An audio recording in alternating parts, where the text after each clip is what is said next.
अक्सर क्या करते हैं, सिर्फ इन सारी बातों का दोषारोपण बालिकाओं पर थोप देते हैं। एक हाथ से कभी ताली नहीं बजती। अपने लिए बेटा भी उतना ही महत्वपूर्ण है और बेटी भी उतनी महत्वपूर्ण है।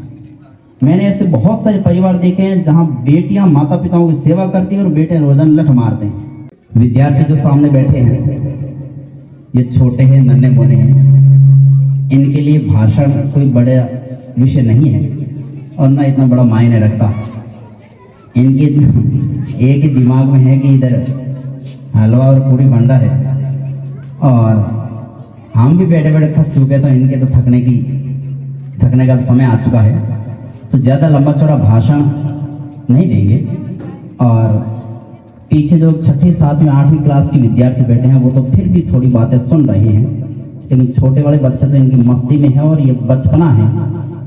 और वैसे रहना भी इस बचपन की उम्र के अंदर ये खिलौने वाली जिंदगी बहुत सादगीपूर्ण, बहुत भोली भाली होती है और इस उम्र बच्चों को अपने ये क्रियाकलाप करते रहना चाहिए।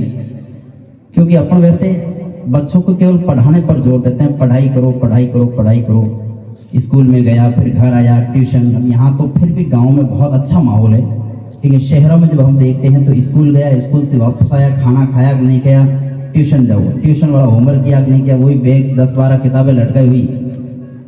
उम्र है उसकी 8-9 साल और 15-16 साल का होता है तब तो उम्र उसकी इतनी सी लगती है, क्योंकि अब 16-17 किताबों को वजन लेके विद्यार्थी जब साथ में जाता है, बोझ वाली शिक्षा कहते हैं इसको। उस बोझ वाली शिक्षा में उसकी हाइट वगैरह बढ़नी वैसी स्वाभाविक नहीं है। लेकिन गाँवों के अंदर माहौल बहुत खूबसूरत और शानदार है कि छोटे बच्चे अपनी मस्ती में रहते हैं। और आप सभी अभिभावकों से भी निवेदन है कि 8वीं क्लास तक जब तक बच्चे पढ़ते हैं उनको अपनी मदहोश मस्ती में खेलने दीजिए।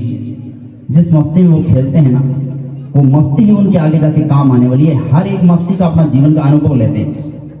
यदि ये मस्ती जिन विद्यार्थियों के पास में नहीं है ना, वो विद्यार्थी 12th करने के बाद आगे जाने के बाद बोलना नहीं सीख पाएंगे, व्यक्तियों से बात करना नहीं सीख पाएंगे। जब भी कोई चीज इनको बताई जाएगी तो इनको पता नहीं। इंग्लिश मीडियम बच्चे पढ़ते हैं, कई बार हम देखते हैं, उनको पूछते हैं कभी कोई बफेलो, तो उनको पता है कि बफेलो का अर्थ भैंस होता है, लेकिन सामने खड़ी है ये इसको भैंस कहते हैं, उनको पता नहीं है, क्योंकि उन्होंने कभी देखा ही नहीं इसकी आगे। तो बच्चों के लिए बहुत जरूरी है और सह शैक्षणिक गतिविधियां चलती है। और मेरा तो विद्यालय परिवार से एक निवेदन ये भी रहेगा कि हम भी जब छोटे थे तब एक वाद विवाद प्रतियोगिता हुआ करती थी। न्यूज़पेपर लाते थे और न्यूज़पेपर के ऊपर जो कुछ टिप्स होते हैं उनको लिख के फिर वाद विवाद प्रतियोगिता करते हैं। और उससे क्या है कि बच्चे की जो माइंड की संक्रियाएं वो सारी अपने आप ओपन होने लग जाती है।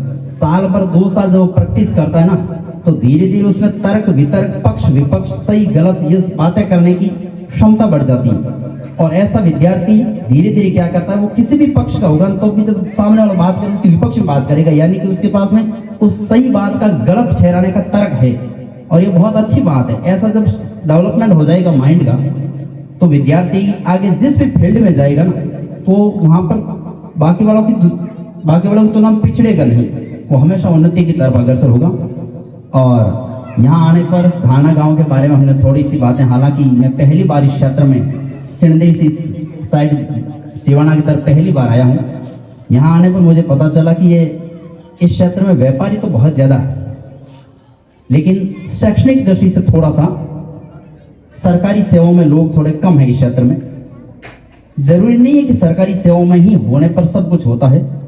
व्यापार एक बहुत बड़ा पेशा है।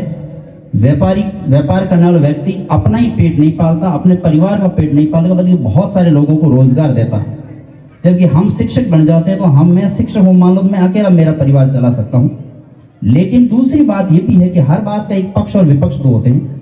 दूसरी बात यह है कि समाज को एक नई दिशा देने के लिए, समाज को जागरूक करने के लिए, पूरे गांव को, पूरी पंचायत समिति को, पूरे क्षेत्र को आगे बढ़ाने के लिए एक शिक्षा का होना बहुत जरूरी है।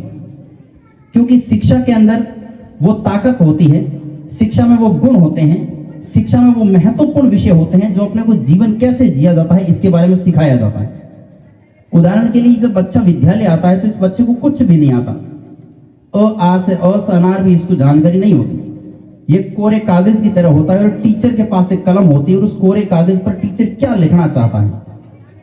शुरुआत में आप विद्यार्थी को किस जगह भेजते हो वो सबसे बड़ी मायने की बात है। पहली बार छोटी अवस्था में पहली बार जो विद्यार्थी सीखेगा वो उसके आज जीवन उस माइंड के अंदर छपा हुआ रहेगा। अपने को कोई बात कहेंगे तब पर भूल सकते हैं, लेकिन इस विद्यार्थी के दिमाग में जैसे आपके पास मोबाइल है, आपको मोबाइल चलाने के लिए दिया, आप कुछ समय बाद में उसको वापस भूल जाओगे या चलाना सीख नहीं पाओगे। लेकिन इस विद्यार्थी को आप हाथ में दे दो, 10 दिन के बाद में वो जो मोबाइल शॉप दुकान वाला है वो काम नहीं कर सके, उतना काम ही विद्यार्थी करके आपको सारे इसके पार्ट से वो खोल के वापस सही करके दे, लो पापा या दादाजी ये लो। तो ऐसा इसलिए है कि इनका माइंड बहुत शार्प होता है, बहुत खाली माइंड है। अपना माइंड जो अब हो चुका है वो तो चुनौतियों से भरा हुआ है, बहुत सारी समस्याएं क्रिएट हो चुकी है, आर्थिक रूप से, सामाजिक रूप से, परिवार की चिंताएं हैं, बच्चों की चिंताएं हैं, बूढ़े माँ बाप हैं उनकी चिंताएं हैं, है ना, जितने हलोना मोह मेरो हतरे चीजों होंगे, सारी चीजों की अपने पास चुनौतियां रहती, लेकिन इनके दिमाग में कुछ भी नहीं है। इनको जो चीज पहली बार मिली वही इनके लिए सब कुछ है। इसलिए जितनी छोटी उम्र के अंदर इनकी नींव जितनी मजबूत की जाएगी उतना ही इनका कैरियर बहुत कुछ होगा। और दूसरी बात, इनका संपर्क जब भी आप करो आसपास के लोगों से, अच्छे लोगों से कराइए, क्योंकि ये छोटी उम्र में है, ये जैसे व्यक्ति को देखेंगे वैसे अपना रास्ता तय करेंगे। यदि आप इनको कोई काम करने वाला गाड़ी का ड्राइवर है उसके पास में ज्यादा छोड़ोगे, उसके इर्द गिर्द, इसके दिमाग में वो घर आते समय गियर लगा तो यानी कि उस दिमाग में रहेगा मेरे को गाड़ी चलानी है। लकड़ी का काम करने वाला व्यक्ति है तो उसके दिमाग में रहेगा अपने को ये काम ठीक है। पढ़ने वाले के पास छोड़ोगे तो इसके दिमाग में आएगा अपने को ये किताबें पढ़नी है। और पढ़ने वाला व्यक्ति भी यदि रसीला हो और उसमें जो भी पढ़ रहा है उसकी अच्छी अच्छी बातें, कविताएं, दोहे वगैरह सुनाए तो बच्चे के दिमाग में वाह, सबसे बढ़िया सेक्टर यही है। तो आपके ऊपर डिपेंड है कि आप व्यक्ति को किस दिशा में, अपने बच्चे को किस दिशा में भेजना चाहते हो। ड्राइवर बनाना चाहते हो, व्यापारी बनाना चाहते हो, उद्योगपति बनाना चाहते हो, या कोई बिजनेसमैन के क्षेत्र में, शैक्षणिक क्षेत्र में, किस दिशा में भेजना चाहते हो वैसे लोगों के संपर्क में रखो। हालांकि अब तो परिदृश्य बहुत बदल चुका है। आसपास के सारे क्षेत्रों के अंदर ऐसा कोई क्षेत्र नहीं है जहाँ शिक्षा की अलग नहीं जलती हो। समाज के अंदर कोई न कोई व्यक्ति प्रबुद्धजन जरूर है जो इस शिक्षा की बात करता है। और आपने हमें वहां से बाड़मेर से यहाँ बुलाया है।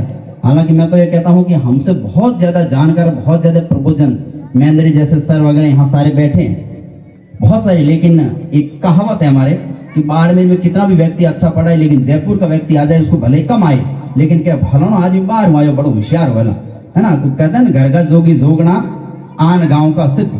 तो वैसी बातें हैं। तो बाहर से आते हैं तो बच्चों को भी लगता है कि पता नहीं कितनी अच्छी बातें बताएंगे। बातें बेटा वो की वो है, सारी जो आपके गुरुजन बताते हैं वही बातें हम ही बताते हैं।